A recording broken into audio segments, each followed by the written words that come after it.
Pernah kepikiran nggak sih gimana caranya sebuah keyakinan itu bisa jadi lebih dari sekedar urusan pribadi? Nah, kali ini kita akan membahas sebuah gagasan di mana sebuah sistem kepercayaan dirancang untuk menjadi semacam cetak biru utuh bagi seluruh aspek kehidupan. Jadi ini pertanyaan besarnya, gimana caranya sebuah ajaran agama bisa bertransformasi jadi sebuah sistem yang super detail, yang ngatur segalanya, mulai dari cara kita berpikir sampai cara sebuah negara harusnya berjalan. Yuk kita telusuri bareng.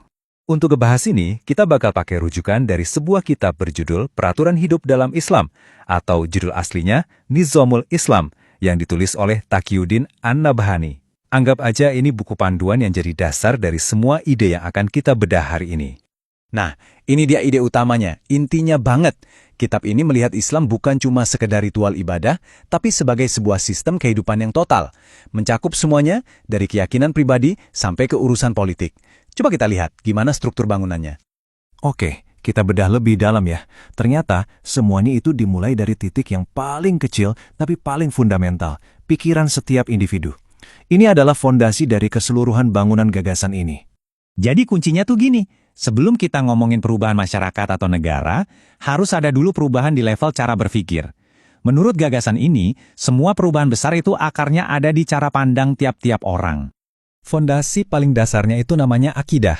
Bayangin aja ini sebagai inti kepercayaannya, titik nol dari segalanya. Akidah inilah yang jadi kacamata buat memahami posisi kita sebagai manusia, hubungannya dengan alam semesta, dan tentunya dengan Sang Pencipta.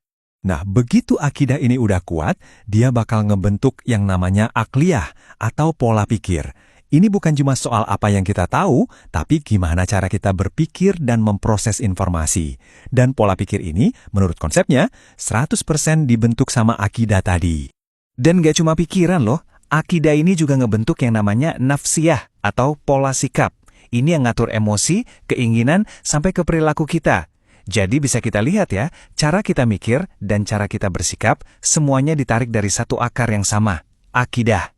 Jadi alurnya gampang banget kan? Dimulai dari akidah sebagai fondasi yang kokoh, yang kemudian membentuk pola pikir atau akliyah, dan akhirnya membimbing pola sikap atau nafsiyah. Ini tuh kayak rantai proses yang sangat terstruktur. Satu hal mengarah ke hal berikutnya. Oke, dari level individu, sekarang kita naik satu tingkat. Kalau individu-individunya sudah terbentuk, gimana caranya prinsip-prinsip ini diperluas buat ngatur interaksi di dalam masyarakat? Nah, untuk masyarakat, kerangkanya tuh berdiri di atas dua pilar utama. Di satu sisi, ada yang namanya sistem sosial, yang ngatur gimana kita berinteraksi satu sama lain. Di sisi lain, ada sistem ekonomi, yang ngatur gimana cara kita mengelola sumber daya buat memenuhi kebutuhan. Dan yang penting, dua-duanya ini dibangun di atas fondasi akidah yang sama. Oke, dari individu lanjut ke masyarakat, dan sekarang kita sampai ke puncaknya piramida. Sebuah sistem pemerintahan yang didesain untuk menjalankan semua aturan yang udah kita bahas tadi. Nah, puncak dari sistem ini, struktur pemerintahannya disebut khilafah. Tujuan utamanya simpel, menjadi institusi yang menerapkan hukum Islam atau syariah secara menyeluruh di semua lini kehidupan. Menurut konsep ini, pemerintahan tersebut punya dua tugas super penting. Kalau ke dalam, tugasnya menerapkan hukum Islam di seluruh wilayahnya. Kalau keluar, tugasnya membawa risalah atau pesan Islam ke seluruh dunia. Dua tujuan yang sangat jelas dan, sangat ambisius.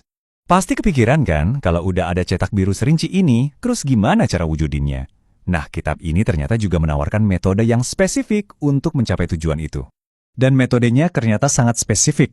Perubahan ini menurut kitabnya nggak dicapai lewat cara yang sembarangan, tapi melalui sebuah kendaraan yang terorganisir, yaitu sebuah partai politik. Peran partai ini strategis banget. Pertama, tugasnya adalah menyebarkan gagasan ini ke publik lewat dakwah. Kedua, bekerja untuk mengubah kesadaran umum di masyarakat. Dan yang ketiga, mempersiapkan jalan untuk mendirikan sistem pemerintahan yang dicita-citakan itu. Jadi, kalau kita rangkum perjalanannya, lengkap banget ya.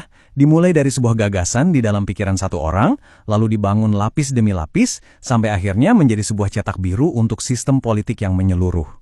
Nah, ini semua meninggalkan kita dengan satu pertanyaan besar buat direnungkan. Apa sebetulnya implikasinya ketika sebuah sistem kepercayaan yang seringkali bersifat personal, dirumuskan secara rinci menjadi sebuah cetak biru untuk seluruh masyarakat dan negara? Sebuah pertanyaan yang menarik untuk kita pikirkan lebih lanjut.